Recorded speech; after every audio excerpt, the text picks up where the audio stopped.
News, of course. Now, the latest trend to hit Los Angeles is to employ something that's known as a nanny whisperer. Now, this is somebody who can help you communicate better with the person entrusted to look after your children. Celebrities are known for being the first to set some of the hottest trends, from what they wear to travelling to the hippest holiday destinations. But in the last few years, celebrity parenting techniques have been a constant fascination. Whether it's Katie Holmes allowing Suri to wear makeup and high heels, Madonna not allowing her children to watch TV, or Gwyneth Paltrow banning carbs from her children's diet. Now the latest must-have for celebrity parents, such as former Dawson's Creek star James Van Der Beek and Rachel Griffiths, is to employ a nanny whisperer who helps them to find the best carer for their child.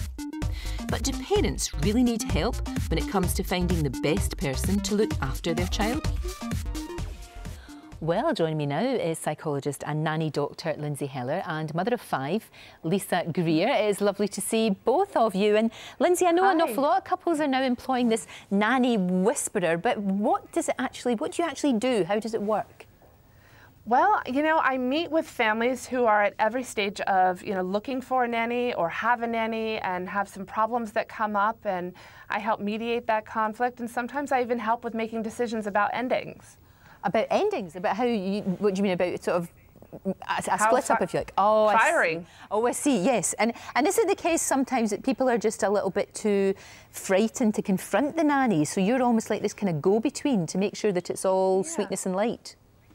Well, it can be really difficult sometimes, on both sides, with a parent who this might be the first time that they've ever managed anybody or employed somebody, and they might not know how to go about it in an appropriate way.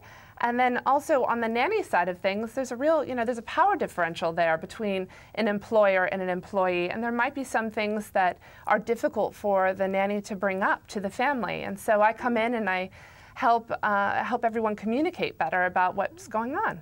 Well, Lisa, you're a mum of 5, but you actually employed Lindsay to help you, especially with your twins. And how did she help you? How did it help you out? Well, I know it sounds surprising that after having actually 3 older children that I would need to have a nanny doctor, but actually I think that's part of the reason that I think certain things have worked and certain things haven't worked in the past, but just like Lindsay just said, as far as, when it's time to switch out nannies, it's really, really stressful, and you don't know the right way to do it, and you want to make sure your children aren't traumatized. So we've been able to really go through all of that, as well as finding a nanny who I think will suit my needs better than I might have asked in the past, because you're sort of used to just accepting whatever's out there because you're so nervous about the process. No, that's true, and this is really important, isn't it? I mean, it's the most important person in your life, in a way, is the person that's going to help look after your children. You have to get it right, don't you? It's got to be right. Is it terribly expensive to use a nanny whisperer?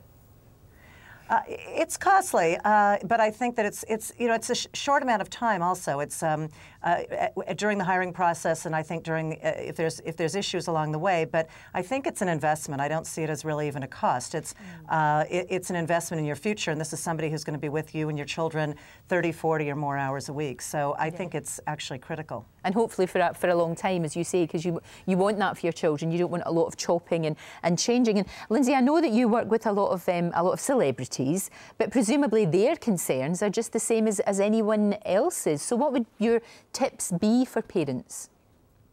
Oh, well, the tips for parents, first and foremost, I would say, communication is really important, and having a meeting, if not a weekly meeting or a monthly meeting with your nanny, but definitely keeping in, really good communication with them is really important. That's definitely a #1 tip.